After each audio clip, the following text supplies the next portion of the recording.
నమస్కారం అండి. 2019లో మేము వైసీపీని రామకృష్ణారెడ్డి గారిని ఎంతో కష్టపడి గెలిపించుకున్నామండి. జగన్మోహన్ రెడ్డికి మరి మీద ఎన్నో ఆశలు పెట్టుకున్నామండి.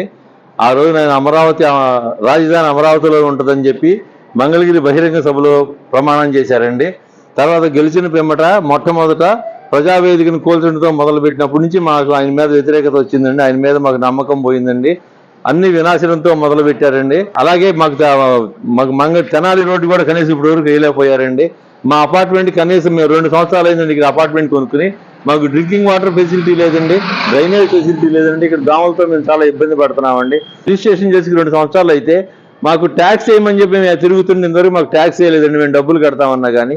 మున్సిపల్ ట్యాక్స్ అధికారులు ట్యాక్స్ కట్టమని ప్రచారం చేస్తున్నారు కదండి. మేము సబ్మిట్ చేసామండి అన్ని పేపర్లన్నీ ట్యాక్స్ వేయమని చెప్పి, కానీ దాని ఇంతవరకు మాకు ట్యాక్స్ వేయలేదండి. మాకు మరి అధికారులు ఎవరు మిమ్మల్ని ట్యాక్స్లు అడగట్లేదా?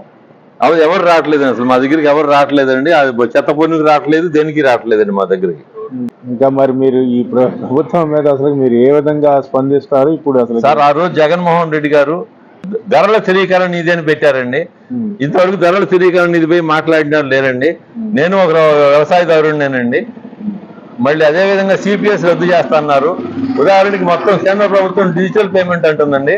ఉదాహరణకి వైన్ షాప్కి వెళ్తే ఇప్పుడు డిజిటల్ పేమెంట్ లేదండి, డబ్బులు ఉంటేనే కల్తీ మందు ఇస్తానంటున్నారండి. ఆ కల్తీ మందు వల్ల యువత ఎంతోమంది ప్రాణాలు పోగొట్టుకుంటున్నారండి.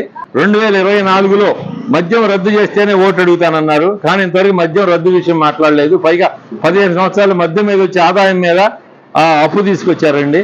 దీని గురించి జగన్మోహన్ రెడ్డి గారే సమాధానం చెప్పాలి. మద్యం మీద, ఇసుక మీద ఇలాంటివన్నీ కూడా ఫస్ట్ లో ఆన్లైన్ పేమెంట్లే మేము చేస్తామని చెప్పేసి ప్రభుత్వం చెప్పింది కదండి. లేదు, జరగట్లేదండి అదేమి.